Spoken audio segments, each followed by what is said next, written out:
Hello, good people. Today is another day that we want to bring you another video that we have prepared for you. As I mentioned last video, that My Corpus is a program that educates, inform, and empower members,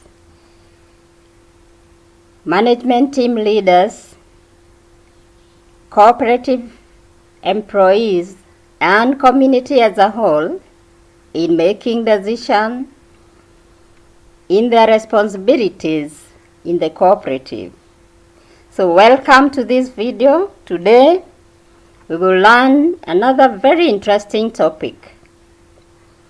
Our topic today is 7 principles that guide cooperatives in their governance and business operations.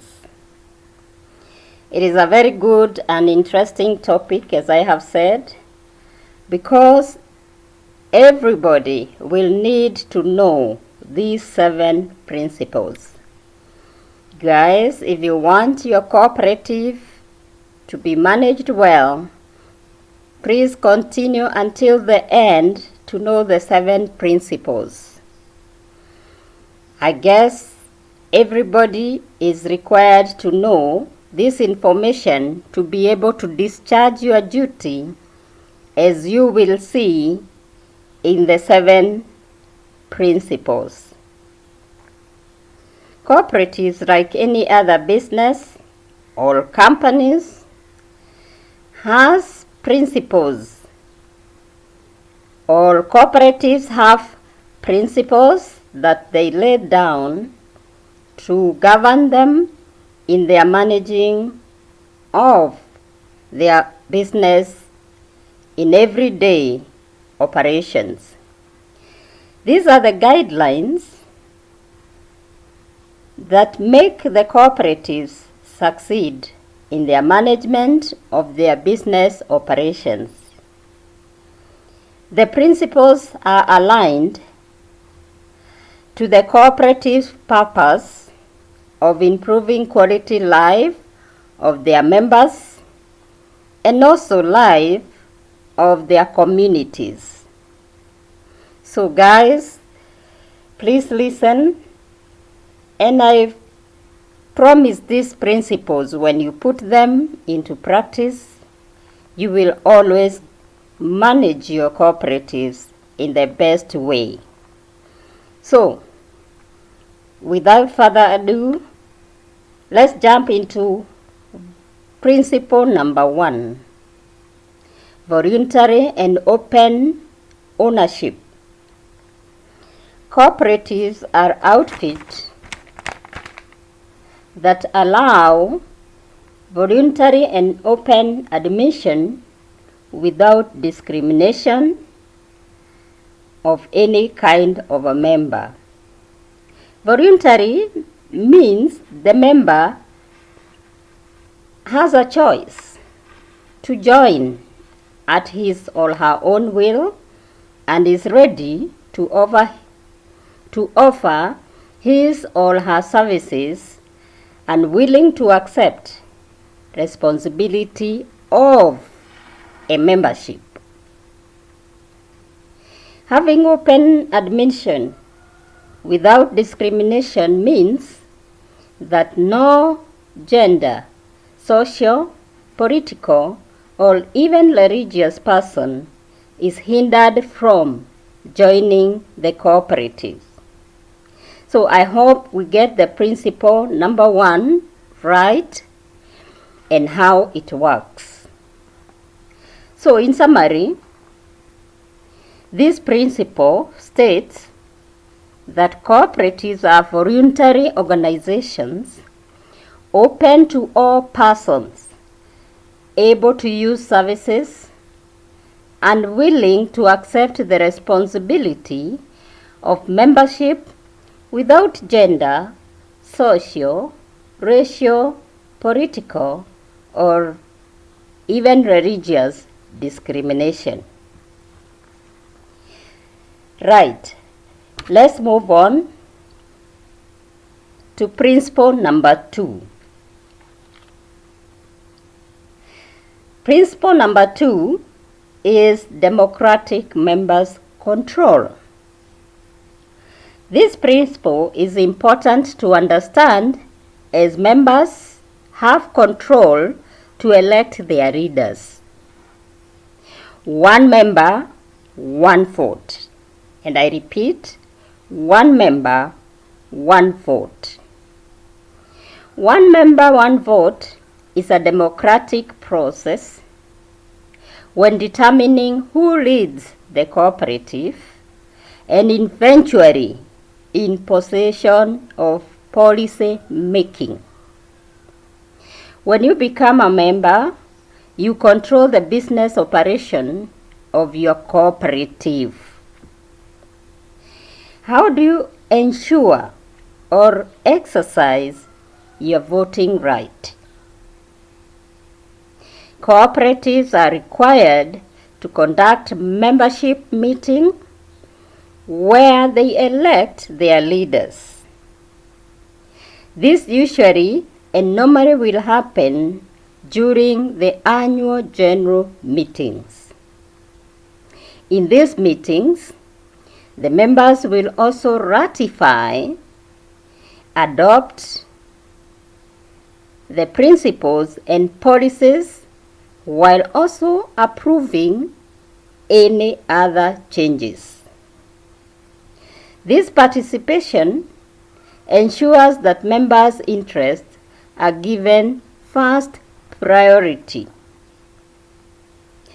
Let me recap that summary of the principle number 2, which states that cooperatives are democratic organizations controlled by their members who are actively participating in setting policies and making decisions.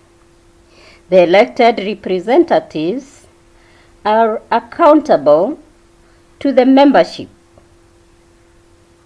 In primary cooperatives, members have equal voting rights. One member, one vote. Subscribe to our channel so that we continue giving you this information that will educate, inform, and empower you to make correct decisions when you are doing your membership responsibility.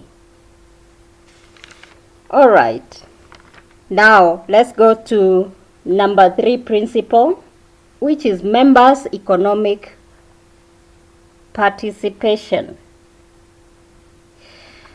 In the democratic members' control principle, I mentioned that the members participate in decision making, in management of the business of the corporation or the business of the cooperative. The members democratically control the management of the capital held by the cooperatives. If there is any surplus, the members will decide to share as a condition of membership. Here, when sharing of the surplus, it means the more contribution a member has made to the cooperative, the more is allocated as his or her surplus. Such surplus would be in form of dividends, interest earned, or proceeds from disposed cooperative assets. Again, I repeat, this principle is members' economic participation. And this principle normally guides what amount a member is earning from his or her investment in the cooperative. What I mean by investment is the contribution the member has made into the cooperative. All right, let's move to principle number 4. Principle number 4 is autonomy and independence. Cooperatives are usually autonomous, self-help organizations controlled by members. Let me repeat that. Cooperatives are usually autonomous, self-help organizations controlled by members. This means that if they engage in agreement with other organizations that include government institutions or raise capital from other external sources, they do this while ensuring that there is democratic control by members, and also they ensure they maintain their cooperative autonomy. This principle governs the cooperatives to maintain their autonomous state while doing business or working with other organizations. Okay, the fifth principle is education and training. Cooperatives provide education and training for the members' management team that consist of elected representatives and employees so that they can contribute effectively to the development of the cooperatives. They inform general public and communities that involve or include youth, advocacy groups, and opinion readers about the nature and the benefits of their cooperation. As I have highlighted above, in principles number 2, members will need to be educated and trained as they are expected to make business decisions in their cooperatives. The employees and management committee members equally will need to be educated and trained to understand the effect of their decision in the business decisions of their cooperatives. For cooperation, the community that is affected or affecting the cooperatives will eventually or equally be educated and trained in their respective corporations. So guys, principle number 5 is equally important, as education and training is key to open very many things. Principle number 6. Wait. Let's not move on to principle number 6 before we have this commercial break a bit, where I would like to request you, as my audience, listeners, supporters, please go to the subscription box, that red box written subscribed. Click the button, subscribe, and help us to increase our audience so that we continue bringing information that will educate, inform, and empower you to make the right decisions in cooperatives. So, as I said previously, this channel is called My Corpus for Cooperatives. We bring information that deal with cooperative management, to you as a member, to you as a team leader, to you as a community person, to you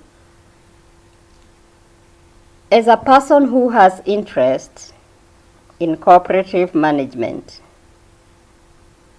or a person who is interested to know more information about cooperatives.